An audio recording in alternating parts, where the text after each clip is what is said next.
All right, High Point, let's go over the questions in section 5C. I'm going to start off. Here we go. What are three quantities that determine the force of gravity between two objects? So think about what you learned from your formula, what you took in your notes. The force of gravity, right? The big G, M1, M2 over the distance from the center, okay? So what are the three variables again? Variable 1 is mass of each object. All right, so that counts as two variables, and distance from their center. To be exact, we'll say distance from their center of mass, but we'll just write distance from their center, the center of the object. So in an object as large as the Earth, we're talking about the center of the Earth. So we'd have to figure out the radius of the Earth, right? Earth radius plus the distance to the moon, if we're talking about the moon, to the center of the moon. So we'd have to calculate all those distances. All right, you don't need to write that down. All right, so that's the answer to question 1. Question 2 is, how does the gravitational force between two objects relate to each of the quantities given in question 1? Okay, that question has a keyword, relate. All right, when you're talking about mathematical relationships, that's what it's referring to because it's in science. It's saying, what is the relationship? So we're going to say, is it proportional, directly proportional, or indirectly proportional? So number 2, the mass of each object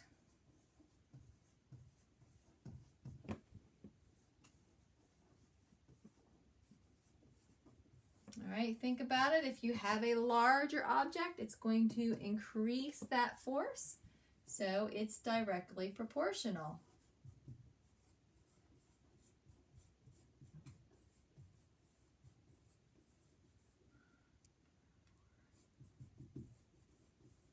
All right, what about the distance? We'll just abbreviate here, just say distance is, if you make them further away, okay, the force will go down. So the distance is inversely proportional.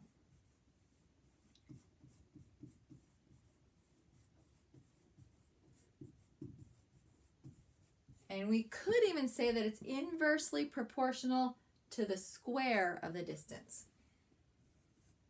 All right, question number 3 is, under what conditions is an object in theoretical free fall, and can a stone falling from a cliff in the Grand Canyon meet those conditions? All right, very simple. Free fall means that there's no air resistance. So condition is no air resistance.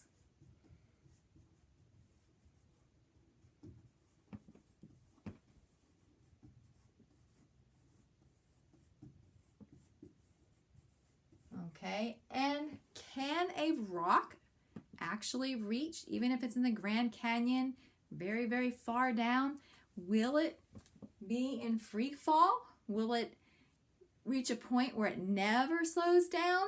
And the answer is no. Is there air in the Grand Canyon? Yes, because there's air, then the stone will not reach free fall.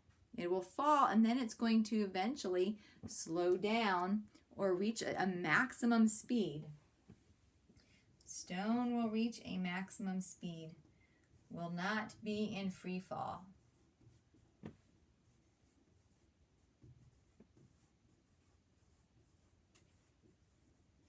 Okay, the faster it goes, the more it's actually going to slow down. Number 4 says, compare the weight formula, weight equals m times g, mass times gravity, with the formula for Newton's second law, force equals mass times acceleration. And then it says, the similarities and differences. So, number 4, F equals ma, and weight equals m times g. So what are some similarities? Well, they both use mass. Okay. Weight is a unit of force.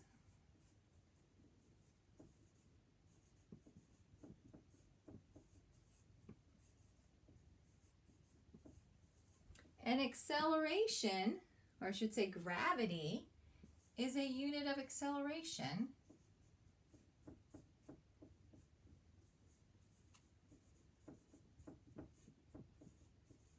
On the earth.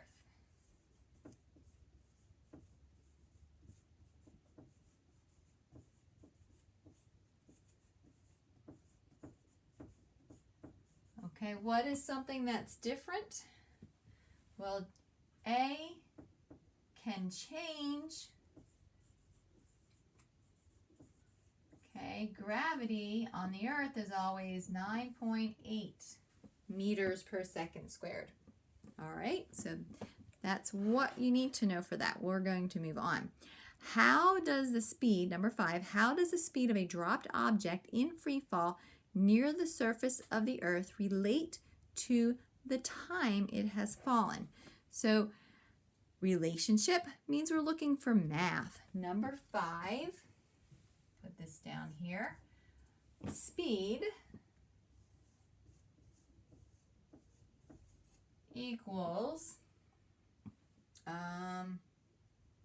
acceleration times the time.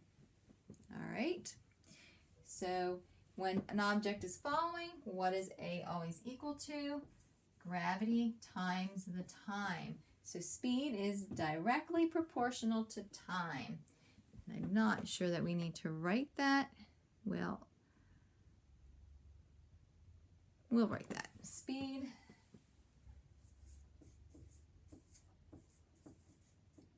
is directly proportional to time.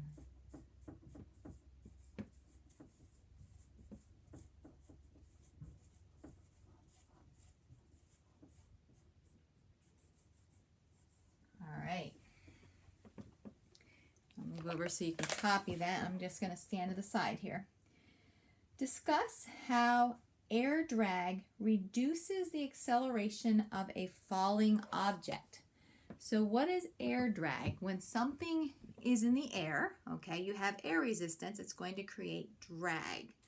Okay, so as something is falling, when I'm looking for a place to draw an arrow here. Okay, I'm going to erase this. I'm going to draw an up arrow to represent drag. All right, so when the up arrow, which represents drag, equals the force of the weight, meaning the person or the object's weight, when the drag is equal, then there won't be any more acceleration. It's going to reach what's called terminal velocity. It will have maxed out. So how can we word that? It says drag reduces the acceleration. Well, it's a force in the opposite direction of drag is a force in the opposite direction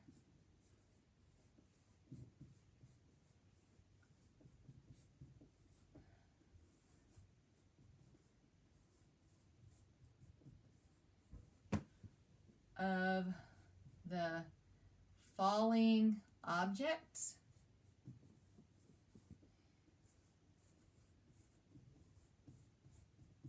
weight. All right.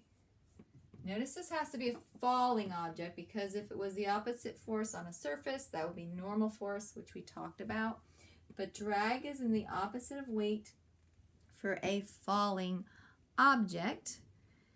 And think about a parachute, right? So how would you increase drag? Well, you would spread something out, create a lot of air resistance, then you could create more drag. All right, let's go to 7, I'm sorry. 7 says a dropped object will fall half as fast as an object twice as heavy dropped at the same time. So it's asking if one object weighs more than another object, will they fall at the same time or will they fall at a different speed? Okay, they will not fall at a different speed. If we're ignoring air resistance, okay, there might be air resistance depending on the shape of the object, but if we're just talking about gravity, the answer is false. Okay, it's false because all objects fall at the same rate on the earth when there's no air resistance. And hopefully you may have looked up the video of the astronaut who proved that by dropping a hammer and a feather on the moon. His name was David Scott. So look up a video of David Scott. All right, dropping, or you can just Google dropping the hammer and the feather on the moon. And you'll see he holds them out and they land at the same time. Okay, last one. Number 8 says, what is the weight in newtons of a 442-gram World Cup soccer ball? All right. Number 8.